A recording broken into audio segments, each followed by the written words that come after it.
Hello, welcome to another episode of Clues, Cues and Reviews, and today we're looking at My Hero Academia, Boku no Hero Academia 114, chapter 114.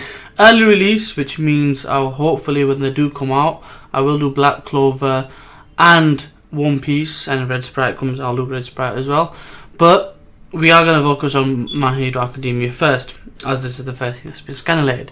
I will say as a whole this chapter was quite enjoyable. It was centric around the results, but we still got that reminder in the chapter and at the end of the chapter that whilst these heroes in training are making moves, the villains are also making their own. Brilliant ending to the chapter, did not see that coming, really enjoyed that, but without further ado, let's get into the So, because a lot of the chapter was around the results, I've picked up 3 points I want to discuss from that and some following up points as well. So start off with who passed and who didn't. Now we know that Inasan didn't pass because he said that last chapter, but I pretty much assumed that the way it was written, Todoroki didn't pass, and we also got confirmation that Bakagou did not pass. Now I was wondering if he would pass or not, and it is basically his personality that's not helping him. So I'm hoping that he learns to adjust and adapt, but he doesn't lose the fire essence that is Bakagou. But that wasn't surprising. What was surprising though was the majority of UA actually otherwise passed. I guess 18 of the 20 or so that went through passed, which I guess is important because we are only looking at it from one site, and there will be other sites, but I just find it strange that all of them passed, rather than just some of them, or all of them that went through, I should say. Anyway, point number one, Bakagou and Todoroki didn't pass. That's basically point number one.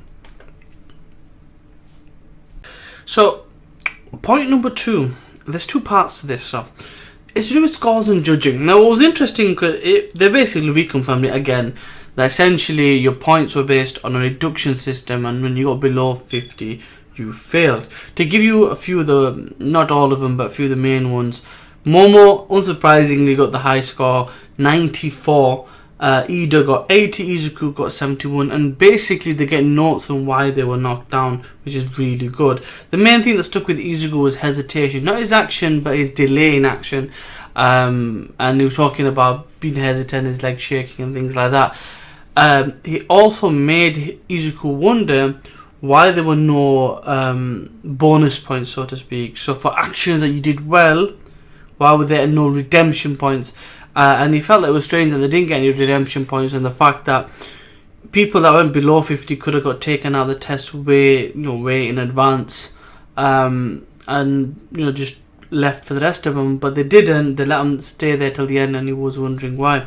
So it's interesting that they had this question about the judging system in this chapter and the answer. So I'll move on to the answer in a second, but I just found it interesting that we got some points that we could work with now. So I'm hoping, we know that Izuku needs to work on his quirk, and he's got to build up to get to 100%, right? So now we know that he needs to work on that, but now we know what he needs to do from a hero point of view as well, not just being a quirk, a hero point of view. That's point number two, more information for development. Point number three, the explanation. So I like the explanation because it made sense to me, and the main point, which we all know, is things have changed, the game has changed, the rules have changed. One of the big hindrances to crime was the knowledge that All Might was out there. Kind of like Batman and Superman being in a city. A lot of the petty criminals won't act because of fear of dealing with them. Now with that gone, there has to be something else to kind of cover for that. And they try to get as many heroes trained out there as possible. Now, they explain that one of the reasons why they let people go all the way to the end, including those that failed, is to give every opportunity to find out where they can improve. And because of that, those that have failed will be given special training in March to work on the individualness in the plan that they can reapply for April. So I really like the idea that they will be given second chances. It is more of a delay. It sets up an opportunity for growth. I can honestly believe that when Todoroki and Bakagou come out, being the ace duo that they're meant to be, that there's going to be a big leap in power, strength, ability, recognizing danger, dealing with situations, providing solutions, and teamwork, and making the best of everyone else's abilities. I honestly think there's going to be that. It's going to be a crucial moment.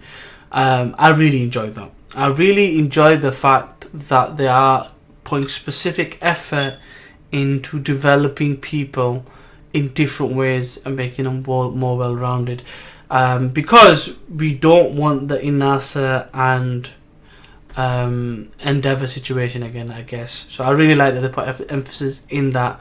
It showed you what could happen if we didn't do it and why we need to do it. And so that's point number 3. Point number 4, Inasa's and Todoroki Shuto's relationship.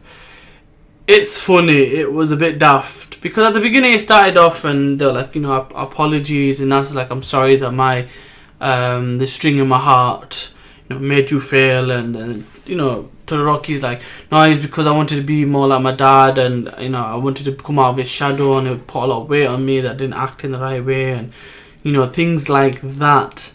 I thought, okay, they're making improvements and stuff like that. But then when they obviously needed to go on the separate ways, Inasa was like, thank you everybody in advance, sorry in advance, probably still don't like you, and then he went on his way, and I was like, oh my god, it just made me laugh that they're gonna have a Bakagou Izuku relationship where they're not always gonna get on, but it was just funny. Again, these are some things I would like to see animated. Granted, I need to do the review of the rest of the anime, which I didn't finish, but that's a point for a different day. That's point number 4. Point number 5. Like mentioned in the explanation, we find out, that there's going to be more villains out there, and we're reminded again with the shock ending. That ending, woo! So, it's all good, everyone's happy, and Izuku's like crying, and he's growing as a hero, and it's brilliant. It is brilliant. But then he asks the question, being the geek that he is, he goes to Cousin It from Shiketsu and says, how did you raise your presence? What training did you do for that? And he's like, no, we didn't really do any training for that. And he goes, oh, what about that girl? It felt like she had something to say to me or something. So he goes, oh, she didn't feel well. She was gone home in taxi, but she's been acting strange for the past 3 days. I'm like, interesting. And then straight away we find out who it is. It turns out that the person who was the girl wasn't who she actually was. It was actually a disguise. It was Toga, and her main goal was to get Izuku's blood so she could transform to him, take his abilities. Oh my god. It was a wow situation because you didn't expect it, and I like that. I like to be surprised. There was obviously something weird about it. We knew that. We didn't see much of it after the first test, but I like the fact that we got to see it. This sets up what potentially has been happening in the background all this time. We will see the villains again, and I'm hoping we'll get that very soon. But interesting way to end the chapter. What happened to the real character? What's she like? I'd like to find out. Anyway, that is my review. Hope you enjoyed the chapter. Hope you enjoyed the release of the review, and I'll see you next time. Please don't forget to like, comment, share, and subscribe. Peace.